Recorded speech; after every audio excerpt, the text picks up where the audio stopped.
I'd like to thank everybody for joining us this evening for our town hall meeting on reopening our Fowler Unified School District schools. We appreciate your attendance and we look forward to working with our community in this great endeavor. To begin with, I'd like to review what requirements have been set by the county for the reopening of our schools and kind of answer the question as to why we're opening our schools and why we've chosen the dates to open our schools. So get started on that. So as many of you might know, there is a risk level indicator within the Fresno County. That risk level indicator determines how businesses and schools can reopen or if they can reopen. And for several months now, we've been in widespread. That was our county risk level. And while we were in the purple, while we were in widespread, schools were not allowed to open. However, that changed 2 weeks ago. We moved down into substantial. And once you move into substantial, after 2 weeks, schools are allowed to reopen as long as they conform with the wearing of masks and the physical distancing of 6 feet. And so what we're seeing now throughout the county is the reopening of school districts to a blended learning model. Blended learning because they don't have the capacity to bring every student back and continue to have 6 feet of social distancing or physical distancing. So they're bringing students back in most cases in a cohorted fashion in which half the students are attending at any given time. And so in that way, Fowler Unified is much like a lot of the schools that you see opening around you, in that we will be coming back to a blended learning model, dividing our students up between AM, PM cohorts or AB cohorts. So that's where we are.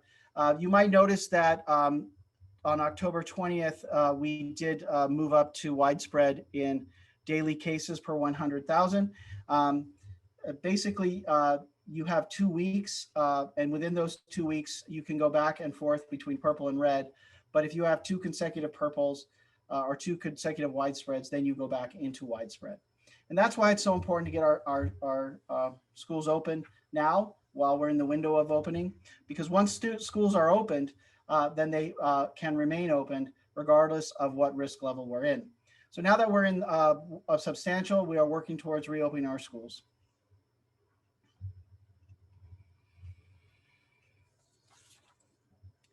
So Fowler Unified School District has developed a phased-in approach, as many school districts have, to the reopening of our schools. And there are 4 phases. The first phase to reopening is at the secondary level, and it is a limited opening. Our limited reopening of both Fowler High School and Sutter Middle School constitutes us being open.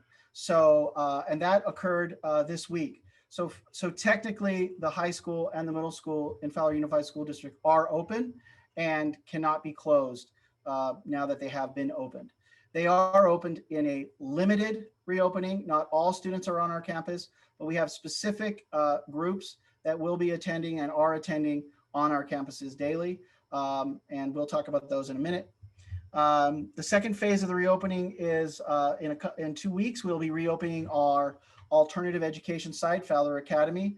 That's our continuation school and our community day school. And that will be opening on November 2nd. On November 9th, the week of November 9th, we will be reopening our elementary schools. Our elementary schools will be reopening after the end of the first trimester, which ends November 6th. That provides us time to transfer students out of Virtual Learning Academy who want to go into blended learning, and for us to transfer students in blended learning to our Virtual Learning Academy, to make those adjustments, to set our schedules, to establish our cohorts, and to begin a new trimester and have that all settled for the beginning of the second trimester. The high school and Sutter Middle School, the secondary schools, their semester ends on December 18th. And so we are looking to reopen our secondary schools fully on the 3 weeks after the 3 weeks of winter break. So the semester ends on December 18th. We have 3 weeks of winter break, and then our secondary schools will reopen on January 11th to begin second semester. Once again, it's a natural break that gives us time not only to move students between the Virtual Learning Academy and blended learning, but it also gives a secondary school time to readjust student schedules as needed based on required courses that they need to take. So this really, in our view, is the proper thing to do. It's the right thing to do. We understand that there are individuals that feel we are not moving fast enough, but for every individual that has stated that we are not moving fast enough, I have an individual who says that we are moving too slow. I mean, we're moving fast enough, or we're not moving. Did I do that right? We're moving too fast, or we're not moving fast enough. So we're really trying to find what works for our district. We're not looking at what other districts are doing. We're trying to open in a way that provides our students and our staff with time to understand and to be able to carry out our policies and procedures. And we're also opening in a way that puts safety of our students and our staff first above anything else.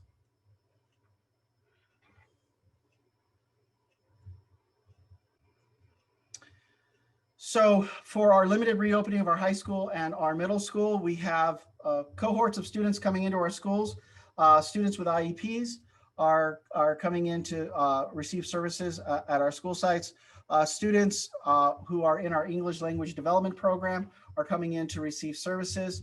Students who are in areas of our community that lack connectivity to the internet are coming in to receive services. Students who are struggling with engagement issues are coming in to receive services. Students are now beginning to come in for our career technical education, or CTE programs.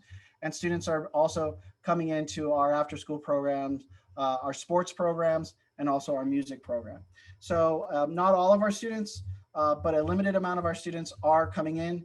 And so our high school and our middle school are open.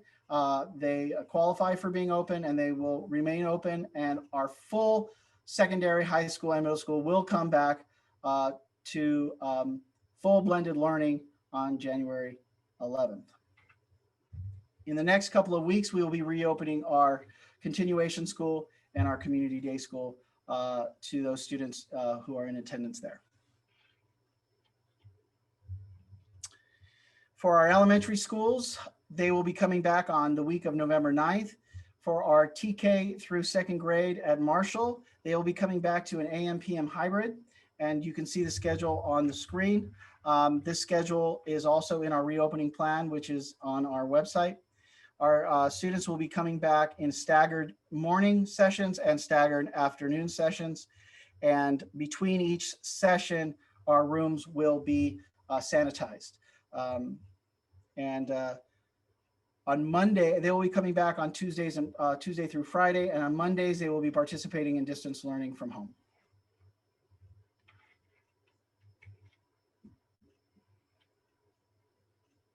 For Malaga Elementary and Fremont Elementary, they will be opening up also the week of November 9th.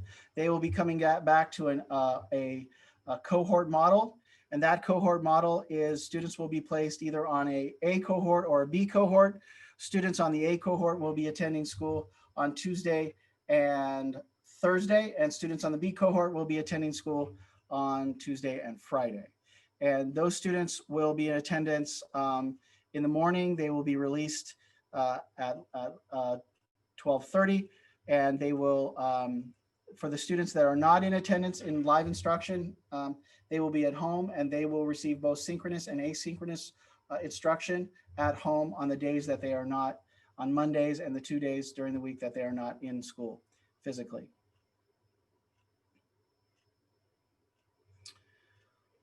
On Mondays, all of our students will be on distance learning, and this is an example of what that day would look like. In the morning, they would have live synchronous instruction at the same time with their teacher. Also, they would address learning loss in small groups, would be able to support learning loss in small groups, and also work on English language development. And then after lunch, teachers would have the ability to prep and to collaborate.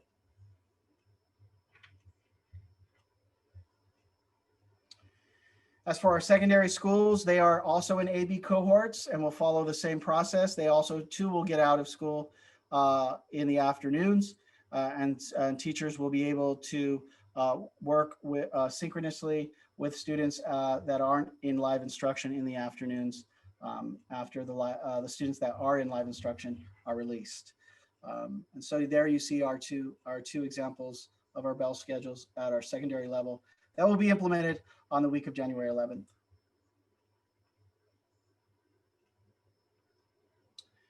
And for our secondary schools, they'll follow the same pattern as our other schools with a distance learning model on Mondays, all of our students being at home. Students will be instructed, all students will be instructed through live synchronous instruction in the morning hours with special attention to our core subject matter in the afternoon, and also address learning loss in the afternoon.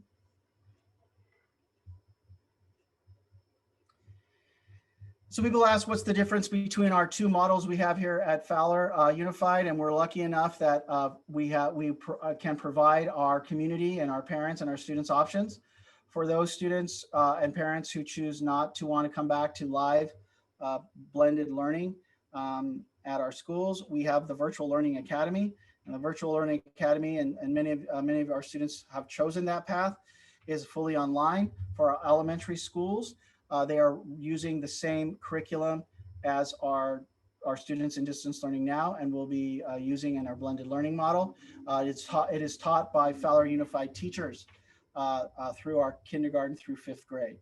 For our students that are in our virtual learning model that are in secondary school in 6th through 12th grade, they are taught using a program called Ingenuity, which is a self-paced program that students work independently through. However, they are supported by Fowler Unified School District teachers, and they have tutors and support and individuals who monitor their progress throughout the Ingenuity program for them. And so virtual learning is a great option for those individuals who are, for whatever reason, are not comfortable coming back to live instruction in a blended learning model. For those of you that have chosen the distance learning model that we're in now, that will translate over to a blended learning model for elementary on the week of November 9th, and for secondary on the week of January 11th. And the blending learning model is a model in which students will attend live instruction on their school campuses 2 days a week, either in cohort A or cohort B. And in the other days that they're not on campus, they'll engage in synchronous and asynchronous learning from their homes through a distance learning model. And so we are asking that our parents make a choice now. Actually, we put out a message last week, and we asked that Thursday, October 22nd, the deadline to make the choice whether you would like to stay in virtual learning or move to blended learning, or stay in blended learning, which is now called distance learning, or move to virtual learning. And so that decision, we'd ask you to make that decision so we can reassemble our cohorts, make sure that we are placing students who are in the same family or live in the same homes into the same cohorts, making sure that we balance our classes out to ensure that each class has a 6 feet of physical distancing for all the individuals in that class. And also we ask you, once you make that decision, that you stay in that decision so that we aren't transferring you from teacher to teacher to teacher, and also that we can keep those cohorts established and self-contained. And so we ask that you make that decision between our Virtual Learning Academy and our blended learning, and you do that quite quickly so that we can finish establishing our cohorts and getting ready for the coming back of students to our classrooms. Now here is a sample of a cohort. This is an elementary cohort A, and this example kind of lays out what a week would look like for students who are elementary students in a cohort, in this case, cohort A. All students are required to attend a live synchronous instruction, whether that be in the classroom or on the computer. Attendance will be taken as it has been done now, and students that are not in attendance will be considered absent. And excessive absence can lead to truancy, and truancy can lead to the school attendance review board process. we want to stress upon our community that attendance at school is still compulsory. Students are still required to attend, whether it's synchronous or live instruction or synchronous on the computer.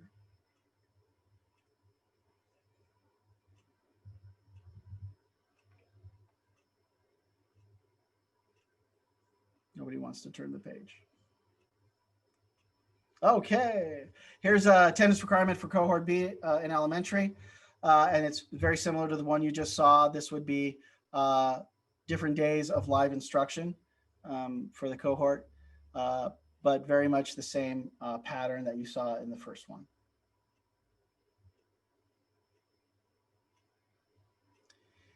And this is a cohort for secondary school.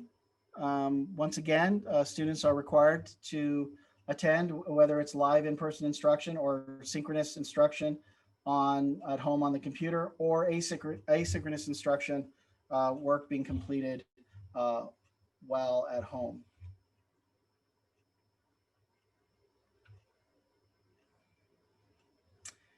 And this is cohort B of secondary.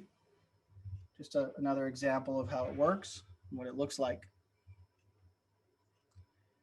And so, as we talked about, all students are required to attend, and we want to make sure that our students are engaged. The most important thing that happens in any school district is the connection between teachers and students. So making sure that they're engaging and in their schoolwork with their teachers.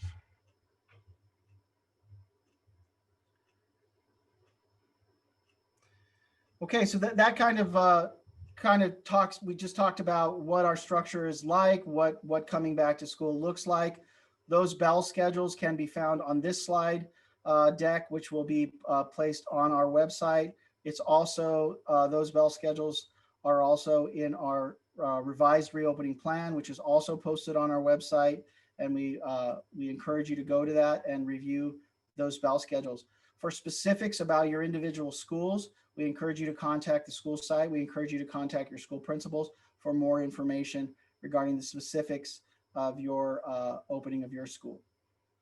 So now we're on to health and safety. And I want to emphasize first and foremost that in returning to live instruction, our first priority is the safety of our children and the safety of our staff. We want to stress that. One of the reasons we are not moving quickly to reopen our schools as fast as we can is we want to ensure that all of our staff and all of our students are coming back in the safest possible way. In order to do that, our schools will promote healthy hygiene practices. We want parents to understand that if your child has a fever or is showing multiple symptoms of COVID-19, they should stay home. Please, please, please do not send students to school with a fever. Our parents are our first line of defense. The expectation is that we'll work together responsibly with each other. And if students are not feeling well or they have a fever, please keep students at home.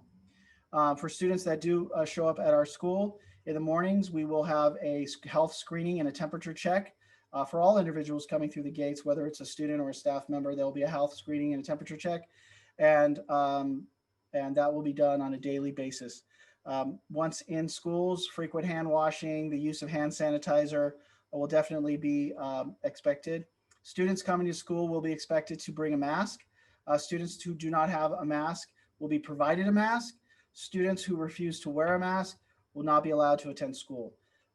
Simply put, if you're not willing to wear a mask, whether you're a staff member or a student, we're not going to be able to accommodate you within the walls of our schools. So face coverings are required. And then whenever practical and possible, we are going to have an expectation of 6 feet of physical distancing for all students and staff members, whether that's in a classroom or outside the classroom. When inside the classroom, the expectation is that students and staff will wear masks.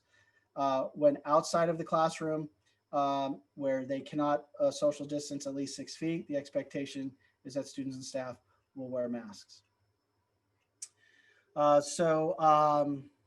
think that covered that. Also, for students that are not feeling well, we have a screener who can screen their symptoms. If we feel the symptoms are related to COVID-19, we have set aside isolation rooms for those individuals. Once in an isolation room, family members will be contacted, students will be picked up, contact tracing will be done, follow up with the student from our Human Resources Department will be done, follow up to the Department of Health, Fresno County Health will be done by our Student Services Department. And so we have policies and procedures in place for contact tracing, for following up with individuals regarding if they are determined to be ill. And that's all in our reopening plan, which is on our website.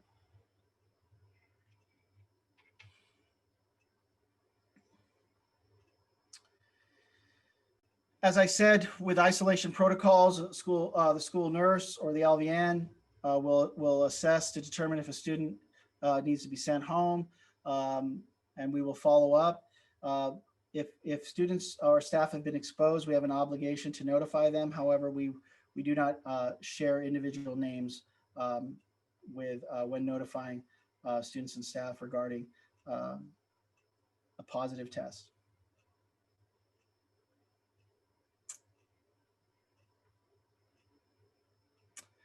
In regards to meals, because our schools will be getting out at noontime for the most part, students will be receiving a grab and go lunch. This lunch will be individually packed for safety for the student. Students can take the lunch and go home and eat the lunch at home so that we will avoid the congregation of lunches on our school sites. In the morning, students will be cohorted to eat their lunches along the lines of classrooms. And in some cases, students will be able to eat breakfast in the classroom. In other cases, designated areas will be provided for students for them to eat their classroom with social distancing. On Mondays, when students are not in attendance, or for those students that are on Virtual Learning Academy, we will have meal pickup available at Fowler High School and Malaga. So meal pickup will still be available for those students that are on Virtual Learning Academy. That's the plan for meals.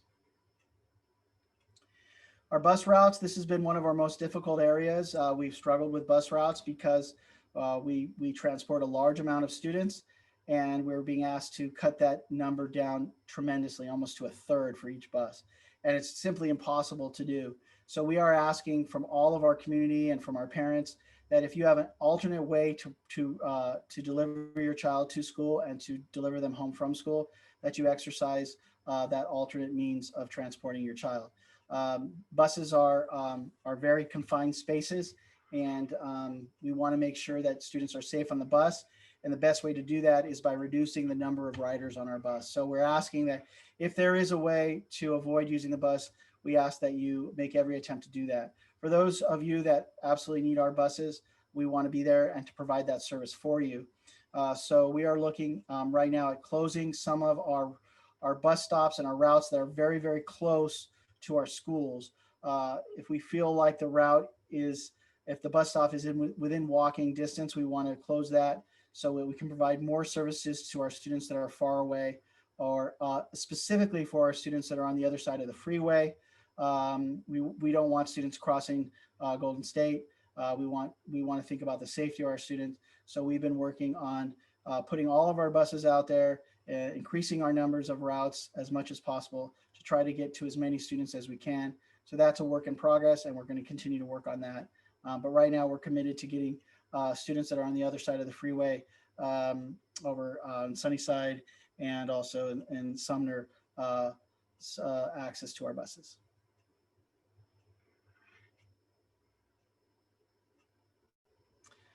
So many of you had questions, and I tried to answer your questions as they came in. Many of you received emails from me. A lot of times I was referring you to our website and to our reopening plan, which is always a great resource. Some of the questions I directed you to our school sites and our school principals for specifics about your site. We'll attempt to try to answer many of your questions that came up. Many of you had very similar questions. So is it too soon to reopen? You know, the virus is out there. There's no way we can guarantee 100% safety. There is an argument that it could be too soon to open. However, we know our students want to get back to school. We know our teachers want to get back to school. We know that live instruction is the best form of educating our students. We have been told by the Department of Health in our county that it is safe to return to school. And so we are going to return. And so we feel that through our safety plans and protocols, we can provide a safe environment for teaching and learning to occur at Fowler Unified School District. What actions will be taken if a student or staff member tests positive? We have plans in place for when students and staff test positive. If they're exposed, we have protocols. We have an isolation room. We have contact tracing. We have quarantining requirements. All of this has been laid out for us through the Fresno County Department of Public Health, and we are going to follow their guidelines and work in conjunction with them to ensure that every action we take is an action that has been approved and vetted by our Department of Health. What safety protocols will the district follow to ensure safety of our children? And how can parents help? Parents can help by not only screening their children and not letting their children come to school if they don't feel well, but also if children are being identified and placed in an isolation room and we are requesting a child be picked up, it would be advantageous to everyone involved if that was done quickly as possible. So that's that child can get services. So we'll be doing that. Our protocols include, we have a sanitizing process for all of our classrooms. We've purchased sanitizing misters every classroom at the end of every day, and at our AM and PM and Marshall between sessions will be sanitized for the safety of our students and staff. So we are committed to sanitizing our offices, our bathrooms, sanitizing our classrooms, sanitizing our buses. And then in between bus runs, we can sanitize our buses. When students are coming in and out from breaks, they are to wash their hands or sanitize their hands. And also we will be wiping down tables and desks. So those are just some of our protocols. Bathrooms will be regularly scheduled for cleaning throughout the day.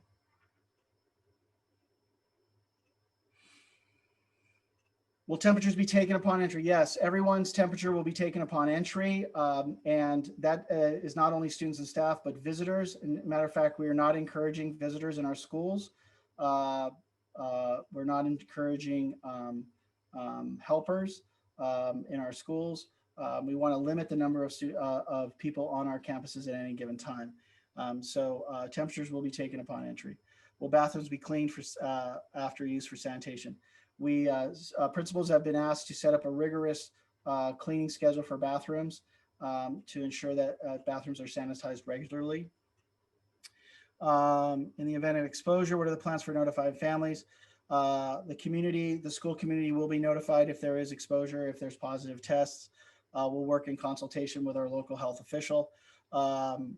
In the case of multiple positive tests, there's a policy for shutting down classrooms or even shutting down schools that we hope doesn't happen, but there is a plan for that, and that plan revolves around 5% of the staff.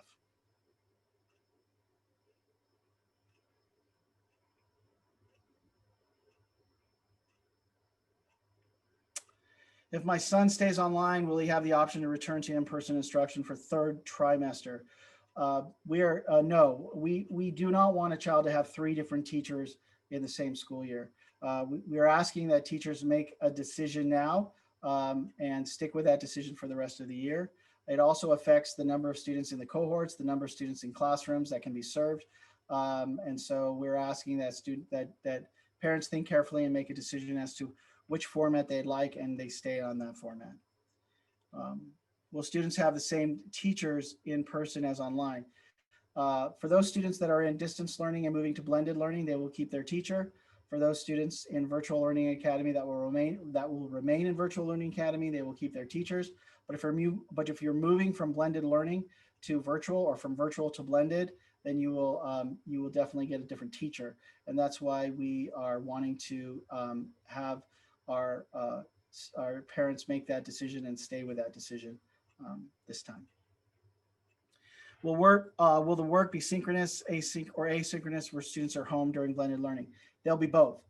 There'll be, when you're at home, there'll be times where you need to log in and be synchronous with your teacher. And there are times where the expectation is that you'll work asynchronously on assignments from your teacher.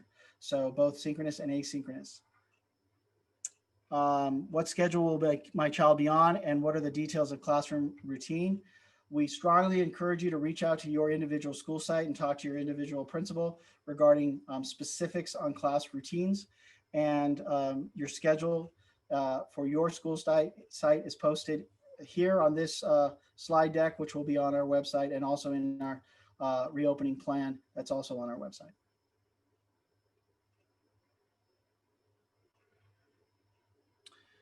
Will buses be operating? Yes, our buses will be operating. We're going to try to get as many buses out there and get as many routes as we can and get as many students to school. I think this is probably one of the most challenging areas that we face in returning. We strongly encourage parents, if you can find another way to get your student to school and back, please do so. We want to reserve those seats, on those limited seats on a bus for those students that absolutely have no other choice but to take our bus. How will the after-school program work? The after-school program through the county will be open to students during the school day for students that are on the school campus during the school day. So students with confirmed enrollment will attend the after-school program on the days the student is physically on the school campus. And we encourage you to contact your school site and the after-school program lead for more information on that. Will the children have time to play outside? Children will have break time and they will have time to be outside. Right now, we would like them to remain in their class cohort, and we'd like them to remain 6 feet apart. So playtime may look a little different. It may be a little more structured. They may not, they're not gonna be using the play structures, and they may have to keep a distance between them and others, but they definitely will have outside time. Where will the drop-offs happen, and what is the district going to do about working parents that need to drop off before 8 a.m.? Once again, our principals have been tasked with coordinating pickup and drop-off times, pickup and drop-off locations, and we encourage you to refer to your site principal for information regarding specific drop-off times and specific drop-off areas. Unfortunately, because we are not allowed for students to congregate, our schools have to remain closed, and we will not be able to accommodate children for an early drop-off. We're not allowed to have children congregate, so that's just not possible.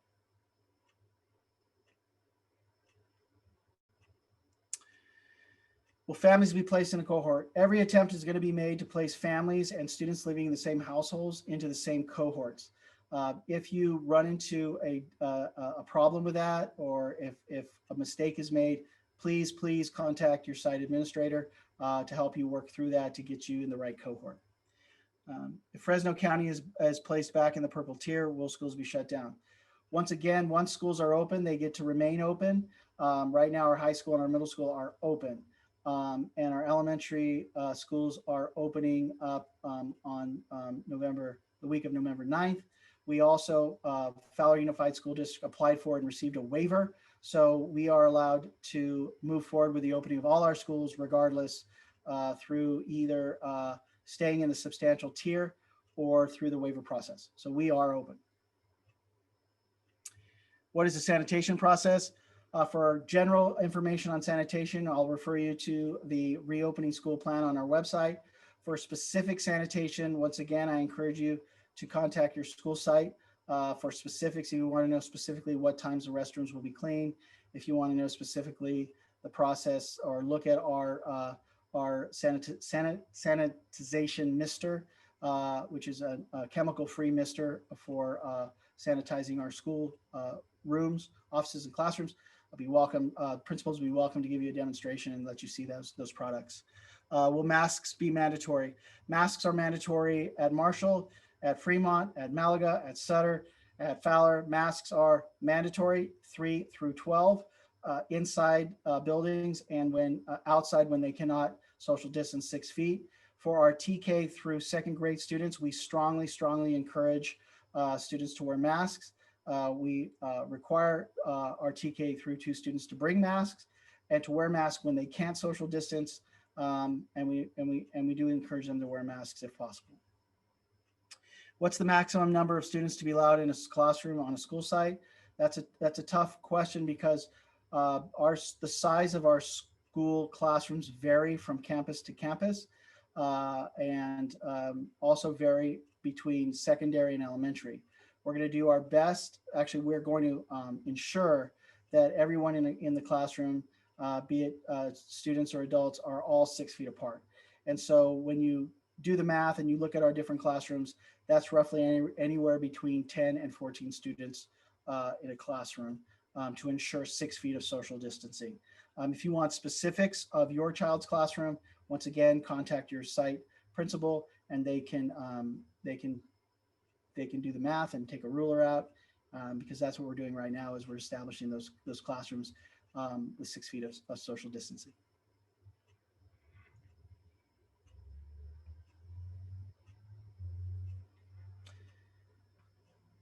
Okay, I believe we have some questions.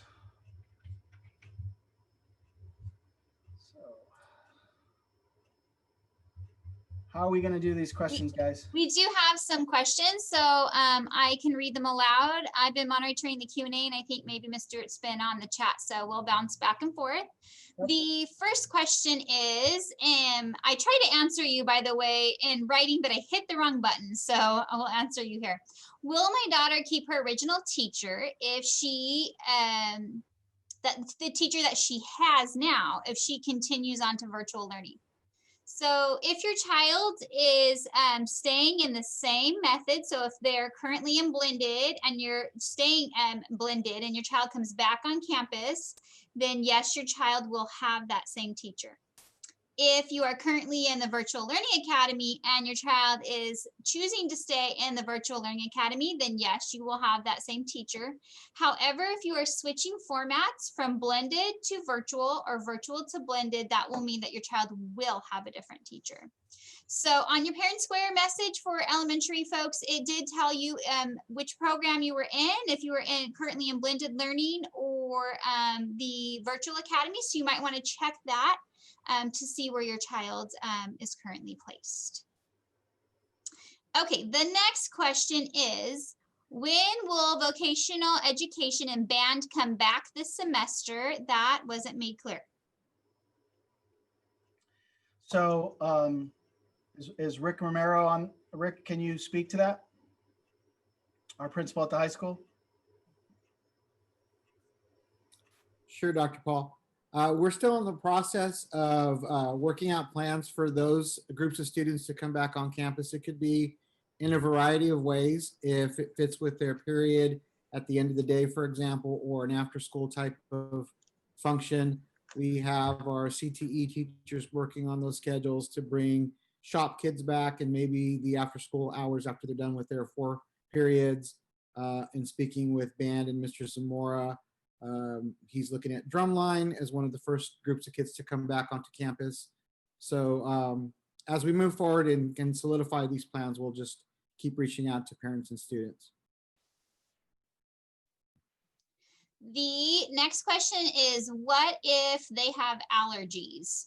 So I'm not sure if we're talking about like seasonal allergies or food allergies or what kind of allergies we're talking about. And what are we wanting to know more? So if you can just add some more information in the Q&A, then we can help address that a bit better. The next one, just to be clear, if we move into purple again as a county, the plan to open hybrid still goes forward in January? So question. Yes, we are opening our schools. Great. If a student who is in blended learning is sick on a day that they are supposed to be physically at school that day, can that child still attend distance learning to avoid an absence? Ooh, this is a good question. The student really needs to be on campus for that full time. The distance learning portion of the day for students who are at home is going to be a more limited time. And so that won't quite equal that because it's going to be, the students who are at home is going to be a blend of independent work with that shorter time of online instruction. Okay, and can face shields be used in a place of a mask? Yes, face shields can be used in a place of a mask as long as that face shield has an attached drape to the bottom of the mask. A drape that can hang down is allowable, will allow for a face mask to be utilized. If I enroll my son in blended learning and later change my mind to keep my children on full distance learning, could I do that?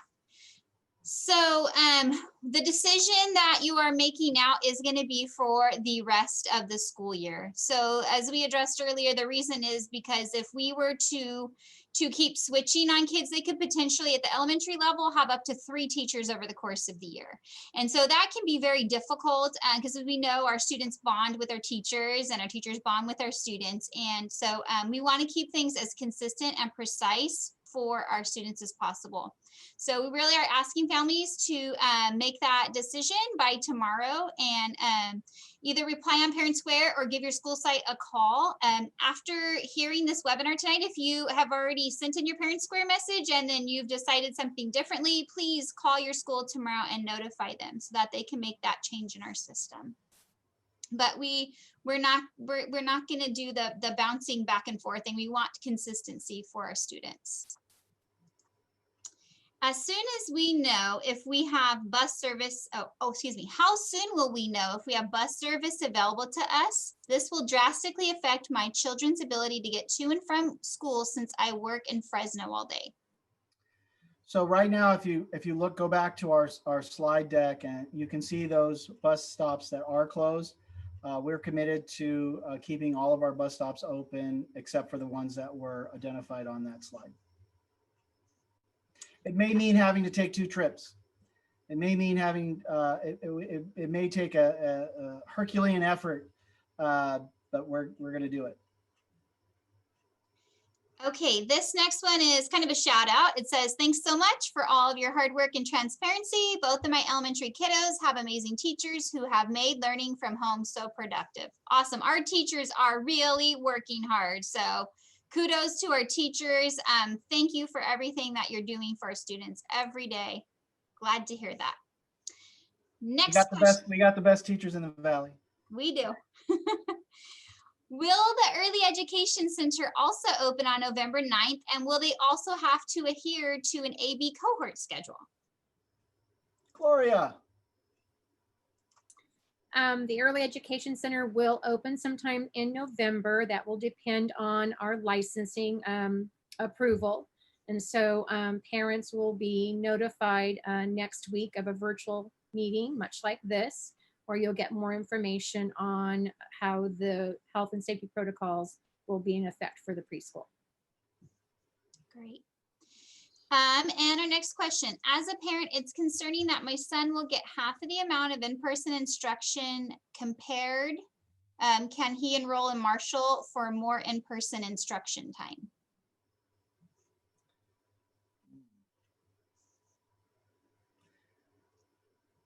I'm not sure. I would have to look at the numbers at Marshall and see if there's room, but you know, all of our students are struggling. I think we're all struggling with not enough in-person instruction time. Unfortunately, we are doing the best we can in the situation that's been handed us. We know that for our little students who are really getting those basic building blocks of learning, that instruction time is very important. So I really can't answer that. Maybe they can reach out to you. Yeah, let's talk. We'll talk. Give me a call. Okay, where on Parent Square does it say if my child is in the blended program or virtual? So when we sent out the elementary messages on Parent Square, it said at the very beginning of the message, I believe, blended, your child is currently in the blended program or your child is currently in the virtual learning academy program. So if you go back to that message that was sent last Thursday, you can find that there. However, if you're a secondary parent, because of the way that that message went out in mass, it does not say that. So if you're a secondary parent and your child is currently working on Edgenuity, then you are a virtual family right now. If your child is not working on Edgenuity and they're using the regular curriculum, then your child is in the blended program. And we just encourage you to, if you're not sure, to call your school site tomorrow and they can give you that information. If our children are in the after school program, does that mean they will be placed in the PM class? I'm guessing that's for Marshall School.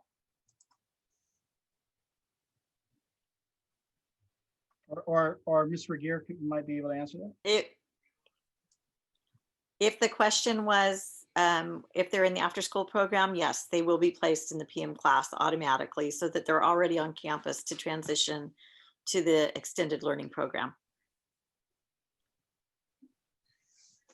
Okay, and this question says, can I have the website or link where I can see all the information about going back to school to see rules, procedures, and how things will go in detail? Absolutely. So it is at our Fowler Unified website. You can find our reopening plans there. Also, we have a special distance learning website for parents, and that link is bit.ly/FUSD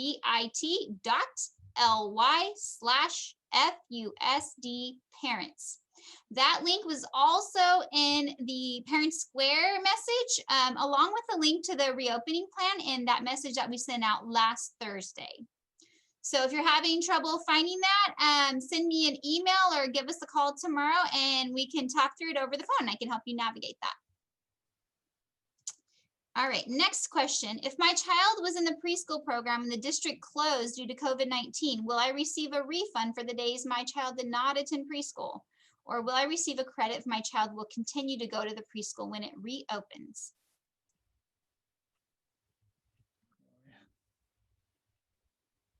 I'll have to get that person's name and have and email them. Okay, and I don't have a name for that, so please just go ahead and email Mrs. Regier. Next question. If a child has to quarantine for being tested positive, how will it affect coming back to blended learning, and what is the alternative learning during quarantine?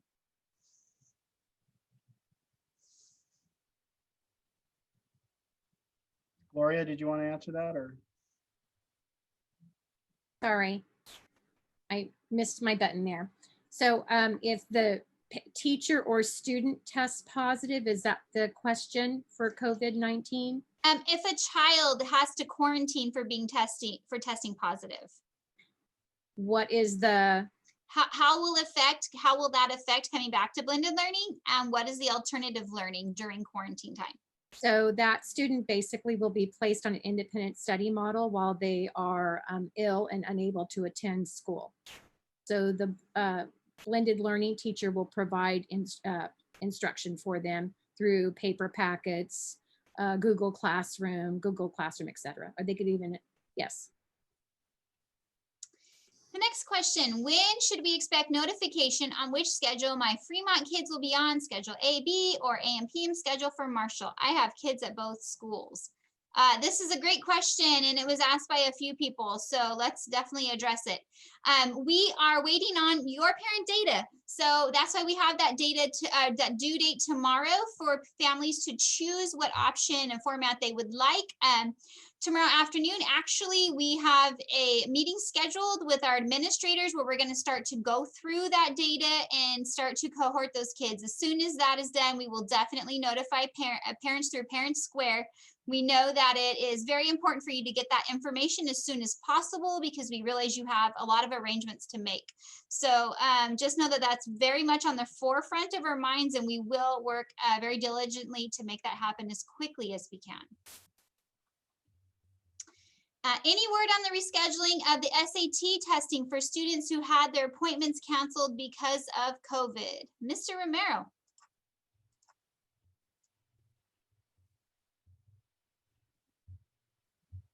I lost you all for a second there. Can you repeat that? Sure. Any word on the rescheduling of the SAT testing for the students who had their appointments canceled because of COVID? No, not at this time. We can check with our counselors tomorrow. If they want to email me that parent, we'll get an answer to them. Okay. I know that I had asked that question to the counselors and they had said that they didn't have any dates yet set, but that they were waiting on those dates. Yeah, with the SATs and testing of that nature, I know that the CSUs and the UCs were not requiring that for admission last year and this academic year. So, but we still would like our kids to take the SAT, but so we'll get that answer to you as soon And as I possible. believe they'll use the SAT for placement, not for admission, but for placement of students. So, Correct, for like your English and your mathematics placement. and I know all that because I have a junior. Okay, what schools will reopen on November 9th? Elementary. And so it may not be exactly on the 9th, it's going to be the week of the 9th. So we will get you more information on that. Follow-up for testing positive. How does this affect their attendance? Are the absences excused? Yes. Yes. If they have an excused absences for an illness, just normal procedure. Will there be COVID testing at the school sites? Yes, we are required by the Department of Health to test 10% of our employees that work with students every 2 weeks. So we will be doing random testing of 10% of our staff every 2 weeks. Staff, not students. Who would be the point of contact at the high school to provide information on matching up siblings from the same household to the same cohort? So as part of that, the cohorting process, we are matching families up based on addresses, and school sites have been communicating to each other. But of course, if you have any questions specifically about your child, we encourage you to reach out to the to your school site principals, please. When is Sutter School going to start the blended distance learning for 6th grade? So both Sutter and Fowler High School will start on-campus classes for the 2nd semester, which is January 11th. Okay, so I think we can leave the Q&A. Ms. Stewart, do you have any questions in the chat? There are some continued questions about bus schedules. Sunnyside and Sumner has been referred to several times. I'm not sure if that was on the list. Currently, what is the schedule with Sunnyside and Sumner?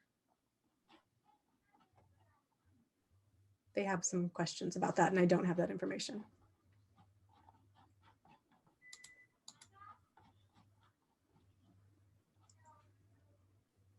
May, do you have some more information on the busing or?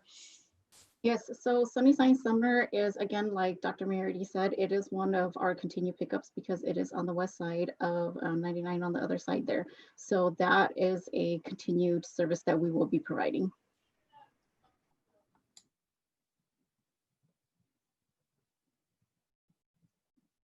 Okay.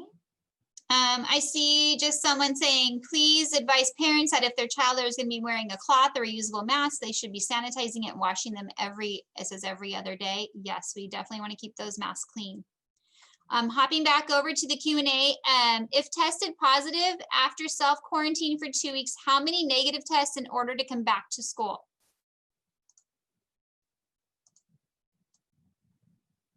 So when someone tests positive for COVID, we are required to contact the public health department and do contact tracing. So the public health department would guide us in determining when an individual can return back to school, either a staff member or a student. If someone, a teacher or a child in my child's class tests positive, what happens? Do you notify everyone in the class? So if the teacher or a student tests positive for COVID-19 in a classroom, and those teacher and student have had close contact, as that typically would be the case, then everyone in that classroom would be notified. They would be required to quarantine, so the classroom would be closed. They would go on distance learning. If the teacher was the one that was ill with COVID, a substitute teacher would be provided, just and the same if a teacher was ill during in-person instruction, they would be provided with a substitute that would provide students with distance learning, and students would be able to return as long as they had no symptoms, and the staff member as well. Will kids have to wear a mask while sitting at their desk in the classroom? The answer is yes. We want to keep everyone as safe as possible.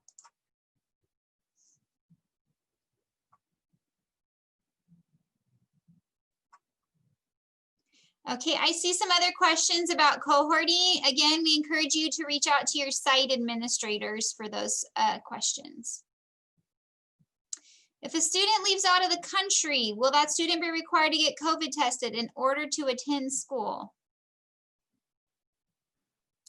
When you travel outside of the country, there is quarantining that's required when you re-enter. And if you have no symptoms, there would be no reason to test unless you develop symptoms during the time that you're being quarantined.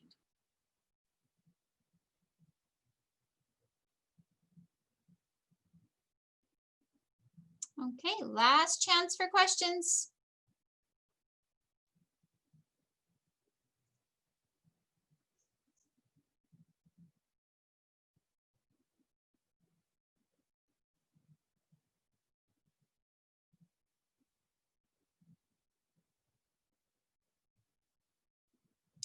If my children go on blended learning, when are we going to get more information about what says they will go to school? If you have specific questions about blended learning, I encourage you to reach out to your site principal. They're very familiar with the format of blended learning, and the schedules, of course, are in the PowerPoint that we shared tonight, and they're going to be on the district website. That way you can see what those schedules are, and we're happy to meet with you. So please reach out to your site administrators for a little bit more personalized information on that. If a student or teacher is positive, is everyone else in the classroom required to be tested? If someone tests positive in the classroom, is that the question? Yes. Okay. That is something that you would, the quarantine will be required for the 14 days. And then recommended to be tested. You can't force a family to test that's not showing symptoms of COVID. Okay. Okay. The blended learning days. Yes. So I'll briefly touch on those blended learning days again. So if students are in the blended learning program, every Monday, all of their learning will be from home. Students are required to be active participants in their education Monday through Friday. They are required by the state to meet those full instructional minutes. So on Monday, students will log in at a specific time. Those times vary by grade level, by grade spans, and you can find that information on our website or come on in and I can sit down and meet with you and explain what that means specifically for your children. But there's some times on Monday that they're required to attend virtual instruction from home, similar to what we're doing now. It's a shortened time. For the rest of the time on that day, students are required to complete independent work. And then when we're talking about Tuesday through Friday, students will be on campus for 2 days during that week, depending on which cohort they're in. If they're placed in cohort A, they'll be attending class on Tuesdays and Thursdays. If they're placed in cohort B, they'll be attending class on Wednesdays and Fridays. If they are attending class, once they get home for the day, they do not log back online with the teacher. So what they do is they continue their learning with the independent work that would be assigned to go along with that. For the days that students are learning from home, Then they are in the morning hours, they're to complete their independent work. And then in the afternoon, they are required to log on with their teacher for that live instruction. And they have to log into that time. Anytime that there's that required login time, they have to in order to be counted for attendance. If they're not logging in at those times, then your child will be considered absent. And excessive absences can lead to a real problem. So we want to make sure that our students are attending their live instruction. Next, will the pickup process be the same as usual when picking up for on-campus learning at Fremont and Marshall? That's a really great question, pickups and drop-offs. I can tell you that each site, and either principal, you're welcome to jump in. Each site is currently working out very detailed plans on what that will look like, and they will pass that information on to parents so that everyone is aware of what the procedures will be. If they go to an after-school program at Marshall, how will they be separated, and will they remain with the same group at all times? The after-school program at Marshall will separate students by grade level. They will remain with the same tutor in the after-school program by grade level. That is the recommendation that we're asking. Yes. Here's a follow-up question for you too, Mrs. Denton. As a follow-up, are we able to walk TK students to class as they learn where to go due to it being their first time on campus? And that's a tough one. So what we're going to be doing is having a opportunity on November 10th for parents and students to come on campus in a small group of 5 to meet the teacher, get acquainted to where the classroom is. And then on the first day of in-person learning for the student on November 12th, we will be asking that all parents say goodbye at the gate, and we will ensure that your little ones get to class where they need to be and on time. We have a schedule set up with instructional assistants and helpers in the hallways. We know that's going to be a difficult transition, but we're going to start on that first day. So there will be a meet and greet prior to that day on November 10th, which you will receive a schedule for. And then on November 12th, it will be a requirement that there's no parents on campus at that point. Just want to verify that if I do nothing, my child will remain in their current program. Is that correct? That is correct, but I really encourage you to just make that selection on Parent Square so you're not leaving your principal wondering, is this really what the parent's choice is? And I know some principals are wanting to follow up with phone calls and such. So it's really just best if you go ahead and just quickly hit that button on Parent Square and it'll send it off their way. You can also shoot over a quick email to your principal as well if you are struggling with the Parent Square. But that's correct. If people do not pick anything, they're going to stay in their current program. But as I said, it's just better for you to just, if you don't mind, please quickly hit that button so that we don't call you to follow up. If a student that leaves the state or country and is placed on independent study, is that student required to quarantine for 14 days? Anytime a student travels outside of the country and returns, they will be required to quarantine for 14 days. What time are students out of the after-school program for Marshall?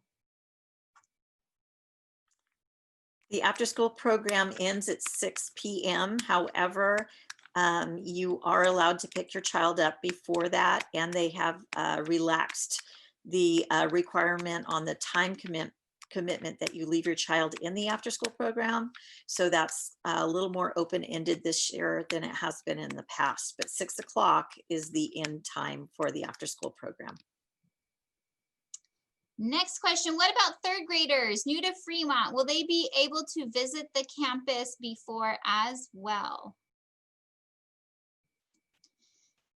So with the older kids, we're really trying to limit the amount of kids on campus. We can assure you that that first day, we are going to do our best to be organized and to make sure that students are directed onto places where they need to go. And so if Tamara, can I? Yes. Tamara, can I say something? This is Miss Segala. I did do a video prior to the end of the school year for our third graders, and I can reshare that again. And it just is a welcome video to Fremont. I could put that back up or share it with Patty or Mrs. Madron, sorry, to put back up on Parent Square so that current third graders can watch the video again with their parents. Thank you. That would be awesome. Okay, if my child is on blended instruction right now and I want to switch him to virtual. Okay, so if you want to switch the format that your child is on, we encourage you tonight. You can go right now onto your Parent Square message that we sent out last Thursday. Click on the button that says that you would like the Virtual Learning Academy, and we will take care of switching that over. If you're unsure kind of how to do that on Parent Square, then I encourage you to email your principal right now or call your school site first thing in the morning. Our office managers will take down that information and pass it on to the principals. So we do need to know that information by tomorrow. So as I said, we can start that cohorting process. That's very important. To add to that, Mrs. Civilian, if someone did submit their answer already and would like to adjust their answer, so perhaps they chose one and now have changed their mind, that is not something that can be done in the app. They do need to call the school to make that happen. That's correct. Will it be possible to have our children on the same cohort if one goes to Marshall and the other goes to Fremont to limit our outings? So we are doing our best to cohort families, but Marshall is a bit of a different situation because they are on an AM/PM schedule. So those students will be attending a physical campus every day, Tuesday through Friday. However, Fremont and the rest of our schools are on the AB cohort schedule. The AB cohort schedule means that students are only going to be coming on campus 2 days a week.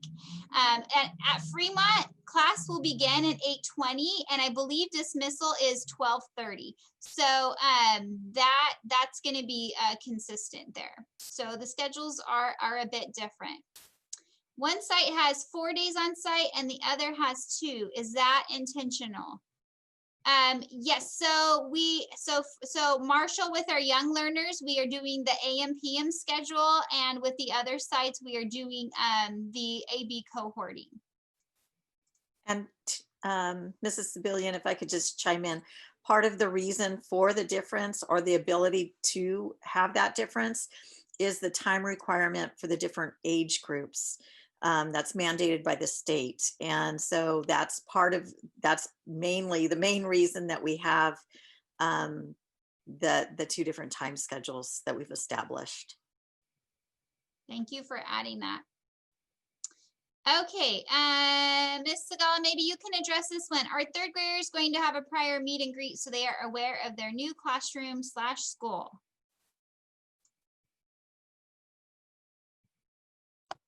Sorry, I was coughing.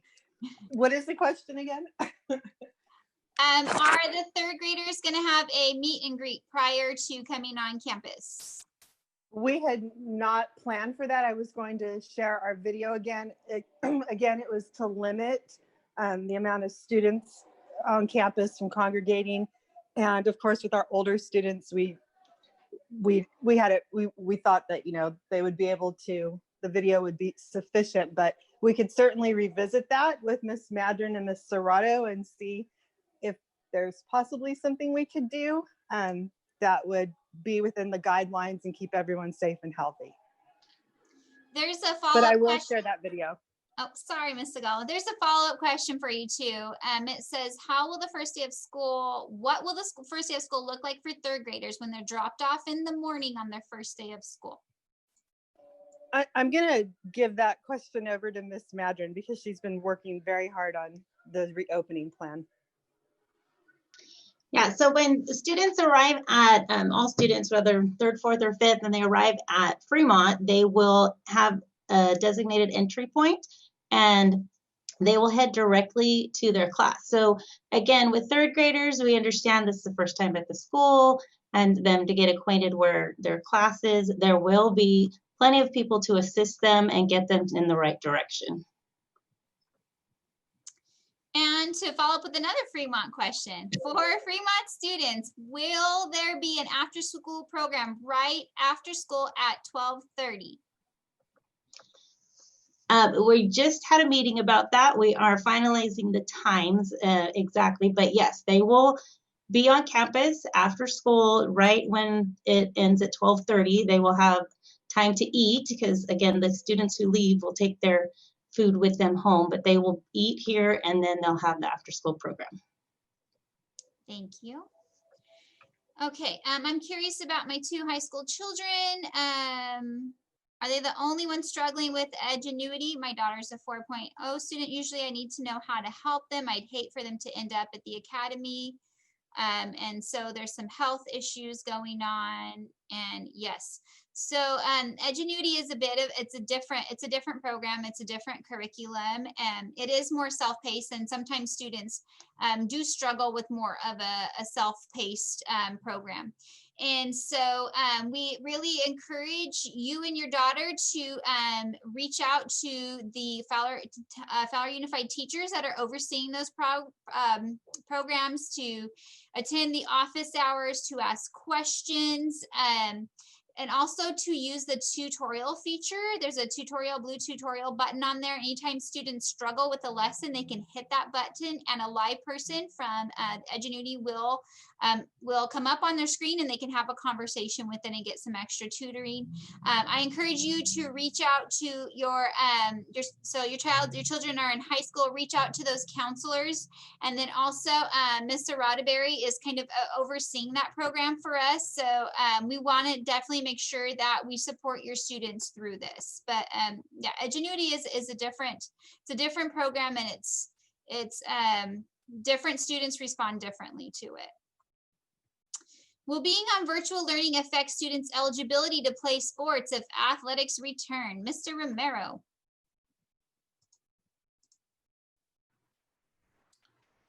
No. Okay. They are Fowler high school students. They're Fowler Unified School students, and they get to participate just as any other high school student would. Dances, if we ever get to come back and have those sort of functions, if parents opt for that and they end up being out the whole semester, and we get to return to, we get into the lower tiered levels, and we can gather and do different things like that, they will have all the rights to do that. We will dance again. I guarantee it. One day, Rick, we're going to dance again. What time will lunch be given to Marshall students who are in the PM session and also in the after school program? When Marshall students arrive on campus, whether that be in the AM or the PM, they will, the first thing they do, they will have meals in the classroom. So that's the first thing they do, is they sit down and they'll either have breakfast in the morning. When they get there at the PM session, they'll have lunch in the classroom. When they leave the AM session, they will take home a lunch.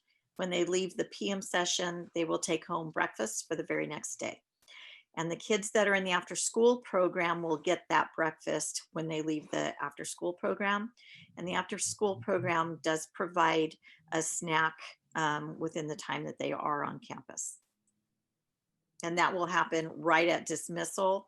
So 3 or 3:30, depending on the time that they are dismissed. Thank you.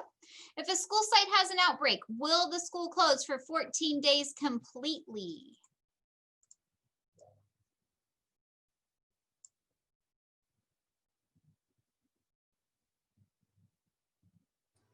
Is Ms. Regier still with us? Yeah, if there's 5% of the population of the school will have to be shut down and quarantined, and we'll work with the Department of Health. They will work closely with schools who have to shut down sites, and we will follow the direction of the Fresno County Department of Health. Mr. Cortez, we have a question for you. Will there be a meet and greet for Sutter's 6th graders? They are also not familiar with the school or where the classrooms are at. Yeah, we pushed out a virtual tour already, and I will resend that again. And we are working with our 8th grade web students to formulate some sort of plan during the blended learning. So we have some surprises for amazing 6th graders when they come back, so that they're give them a big hug the first day of school. So yes, we have big No. surprises for them. Go No, not web. big hug, virtual No hug, I hugs. should say, no hugs.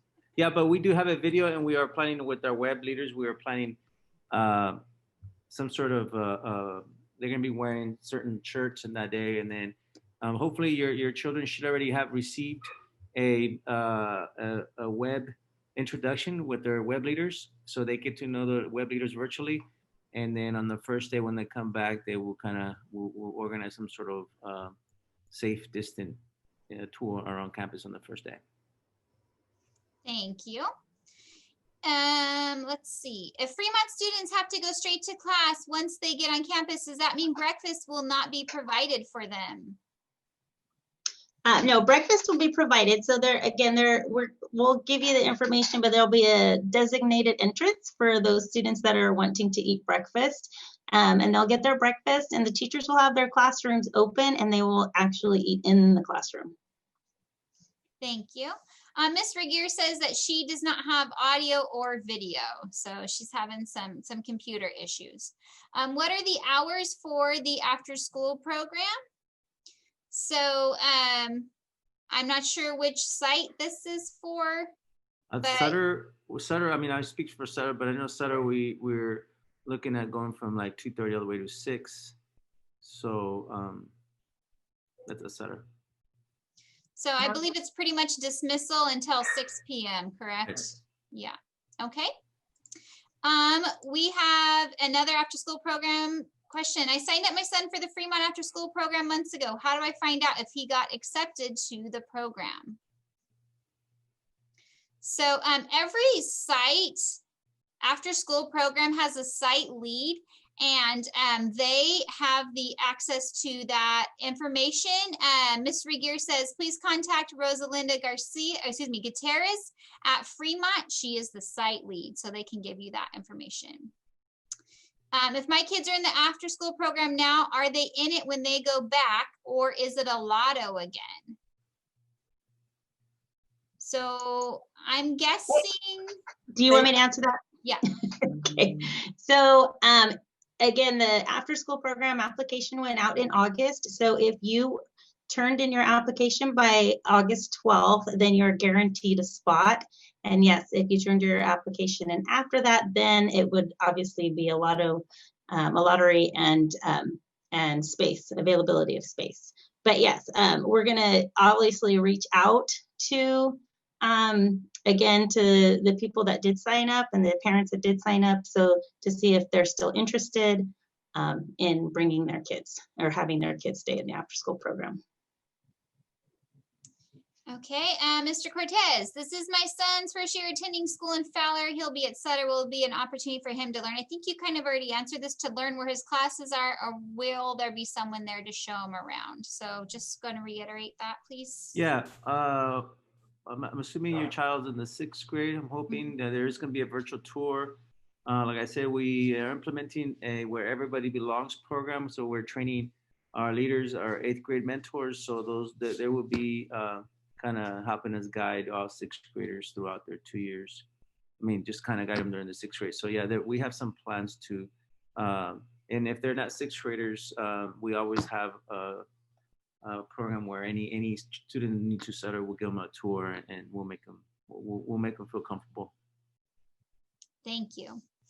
For high school seniors, what will be included in the yearbook if some students will be on the virtual schedules and all events are canceled?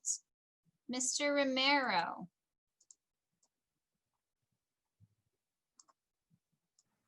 At this time, our yearbook staff is working hard. What we are doing is, at the moment, we're actually having kids submit pictures of themselves learning, distance learning. There's various things that we're still doing to make our yearbook successful, and we always turn out a fantastic award-winning yearbook, and this year will not be any different.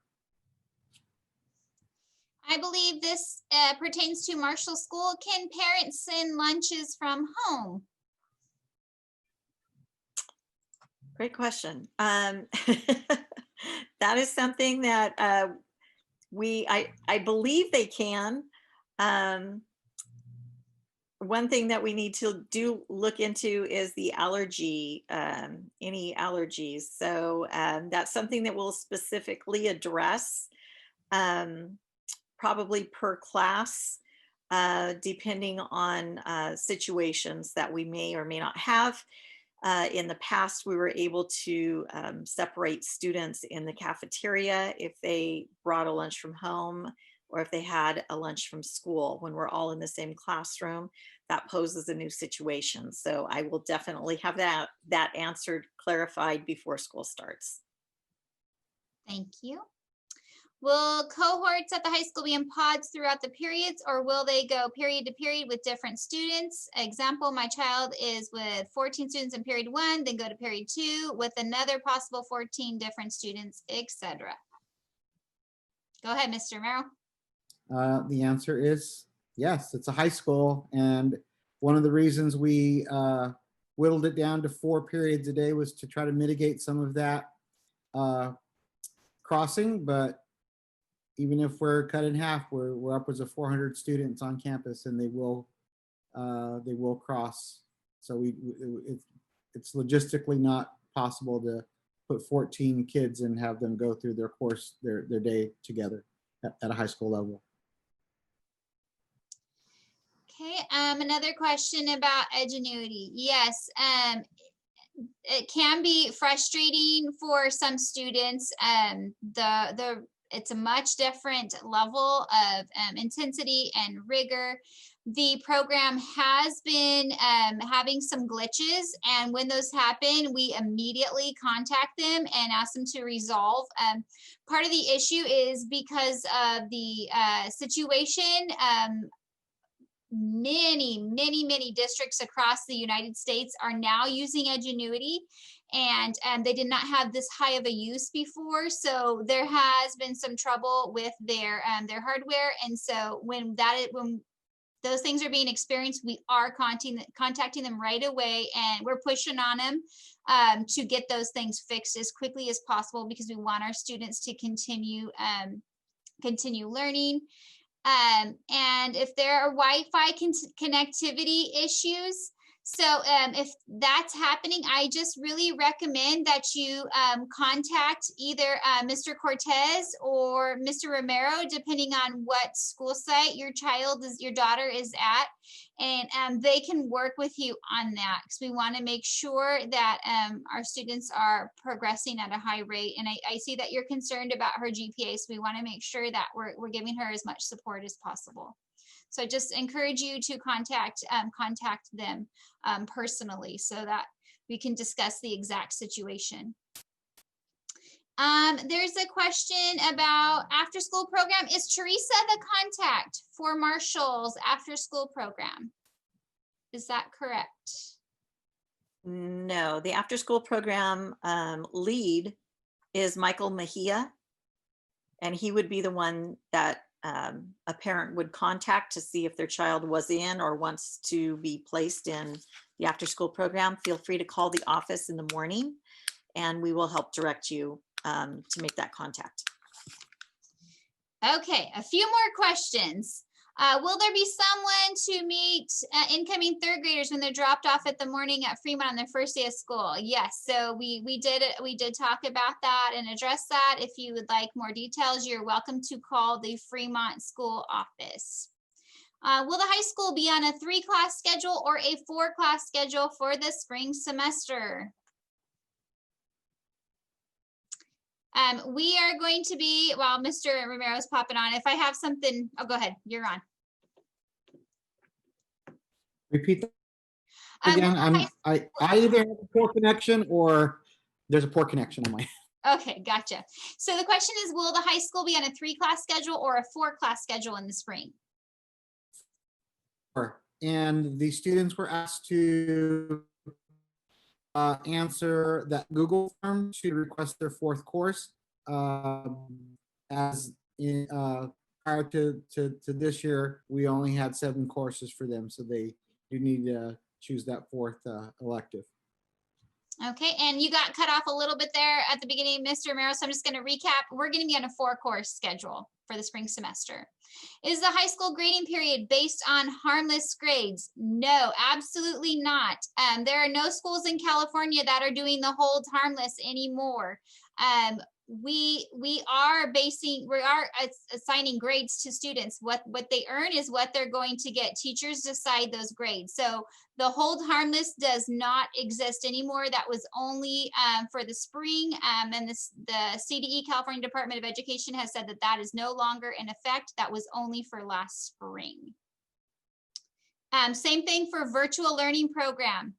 All Fowler Unified students are earning their grades this year. There is not a no hold harmless clause at all anymore.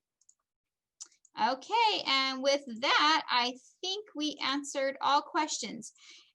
If you have any further questions, please reach out to your school sites, and we thank you for attending. The information on this webinar, the recording, and the PowerPoints will be placed on our website in the next couple of days. I'd like to thank everybody for attending this evening. We really appreciate you working with us and collaborating with us as we reinvent school and come back to live instruction. We know that this is something that we have to do. We know that there are risks involved. We want to minimize those risks to the best we possibly can. Everybody in this district is working very hard and has your children in the forefront, and our staff in the forefront of their minds as we develop plans to come back to school. And so please continue to provide us feedback. We're open to any suggestions that you have for us. We're trying to do our best. We may have a plan that doesn't work out well, and we're willing to be flexible and change it on the fly if we have to, because this is all new to us. So thank you for your time this evening.